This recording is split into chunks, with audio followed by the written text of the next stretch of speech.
करंजाडे पनवेलमध्ये भीषण अपघात, सेक्टर 4 सर्कलमध्ये गतिरोधकाची तातडीची मागणी. पनवेलमधील करंजाडे परिसरात सेक्टर 4 येथील सर्कलमध्ये दुचाकी आणि चारचाकी वाहनामध्ये भीषण अपघात झाल्याची धक्कादायक घटना समोर आली आहे. या अपघातात दुचाकीस्वार गंभीर जखमी झाला असून त्याला तात्काळ एमजीएम हॉस्पिटलमध्ये उपचारासाठी हलविण्यात आले आहे. अपघाताची तीव्रता इतकी होती की चारचाकी वाहनाचे मोठ्या प्रमाणात नुकसान झाले असून गाडीची अवस्था अत्यंत खराब झालेली दिसून येत आहे. या घटनेनंतर काही काळ परिसरात तणावाचे वातावरण निर्माण झाले होते. स्थानिक नागरिकांनी तातडीने मदतकार्य करत जखमीला रुग्णालयात दाखल केले. स्थानिकांच्या मते सेक्टर 4 सर्कलमध्ये गतिरोधक नसल्यामुळे वाहनचालक वेगाने वाहने चालवतात, ज्यामुळे अपघातांचा धोका सातत्याने वाढत आहे. यापूर्वीही या ठिकाणी लहान मोठे अपघात घडल्याची माहिती नागरिकांनी दिली आहे. आजच्या अपघातानंतर नागरिकांमध्ये संतापाची लाट उसळली असून प्रशासनाने या गंभीर समस्येकडे तातडीने लक्ष देण्याची गरज अधोरेखित झाली आहे. संबंधित ठिकाणी गतिरोधक बसवणे तसेच वाहतूक नियंत्रणासाठी आवश्यक उपाययोजना करणे अत्यावश्यक असल्याची मागणी स्थानिक रहिवाशांनी केली आहे.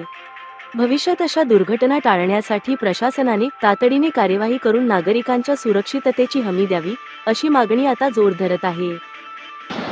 आज आपण बघतोय की सदर गाडीचं कशा पद्धतीने नुकसान झालेलं आहे. याला जबाबदार कोण असेल? कारण रेसिडेन्शियल एरियामध्ये जी स्पीड लिमिट पाहिजे त्या लिमिटला कोणीही त्या कायद्याचं पालन करत नाही. त्यामुळे असा हा भयंकर ॲक्सिडेंट झालेला आहे आणि या ॲक्सिडेंटच्या घातपातामध्ये सदरच्या व्यक्तीला पण जखमा झालेल्या आहेत.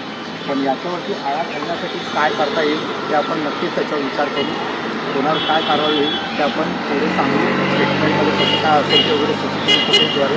सेक्टर 4चा करंजाडे सर्कल आणि दुचाकी ॲक्सिडेंट झालेली गाडी ती ही.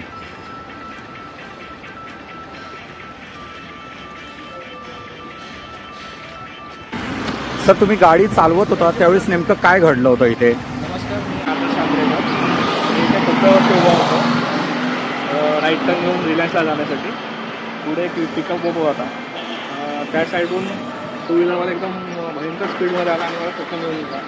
त्याला लागलं विषय माझ्या गाडीचं नुकसानसुद्धा झालेलं आहे. आता मला हे कळत नाही की आपण रहिवासी एरियामध्ये गाडीचा स्पीड किती असावा. तो जवळजवळ 70 ते 80च्या स्पीडने होता आणि मी असं पण गाडी चालवत होतो. गाडी जागेवरतीच उभी होती.